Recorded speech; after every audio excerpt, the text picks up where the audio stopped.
Now, rumors have it that Sweet Baby Jesus is starting to hide information from its website. Like, if you want to know which games they work on so you can purchase them because you're a Sweet Baby Jesus fan, because they make some of the most epic storylines in video game history. I mean, they worked on Spider-Man 2, right? That game was successful, so, I, as a big fan of Sweet Baby Jesus, I want to find more games about them, but unfortunately, I can't get it from their website.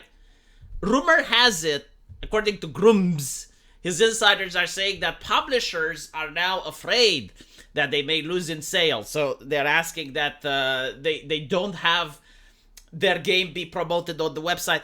It is so backwards, isn't it?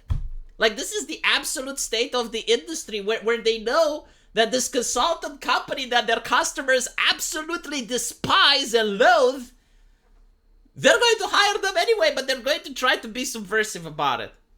Holy shit. Oh my god. Anyway,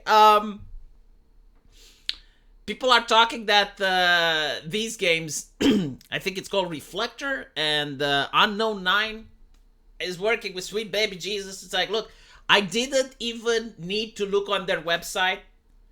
When you see the body type B jaw on the body type A character, right? When the man jaw is present, you know that California Democrats had to say in it. Like, I am becoming so proficient, chat. I'm like Goku with Ultra Instinct. I dodge these games before I even think about it. Like my wallet just tries to dodge out of my way as I try to reach it to pay for any of these games.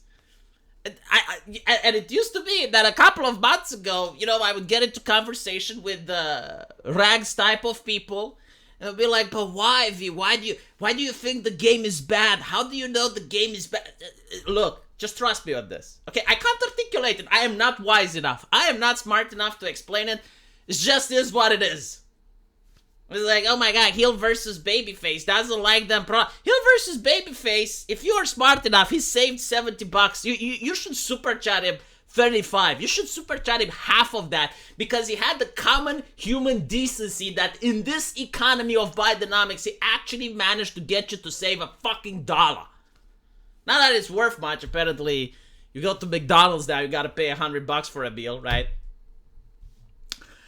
Yeah, money is tight. Money is tight for everyone. So I don't know, like, what exactly is this supposed to be? Like, who they're appealing, and what the fuck are they doing? Like the actresses, they're beautiful, right? Like the motion capture artists, like you got what you need to work with. But then again, like, they don't even need an actress, right? Like, you're an artist, you can create everything, and out of all the flavors, you choose shit. Why is it? Why do you insist on the uglification? Where is this hatred and this rage for the customer coming from?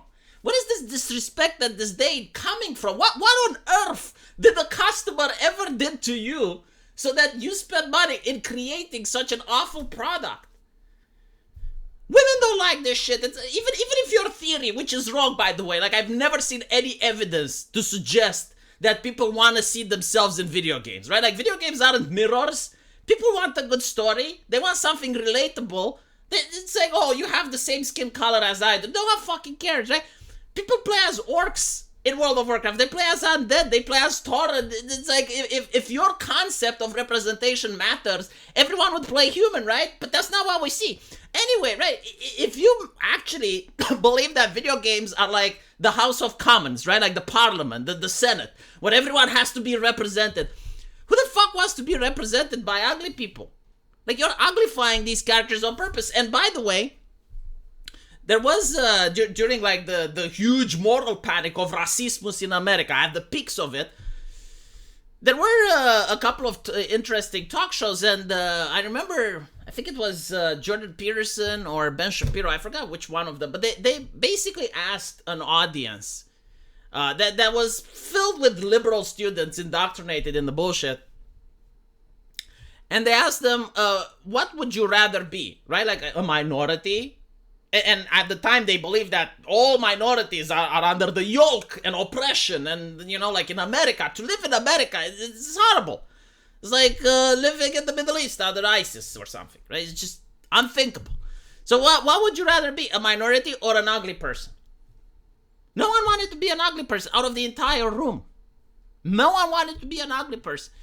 So why would you believe that women want to be represented by ugly people? My wife doesn't like this shit. My wife plays Nike. My wife plays Nike. It's a fun game. Doesn't require that much. Like, man, I can't even imagine what would be if they were to make Nike in a AAA game.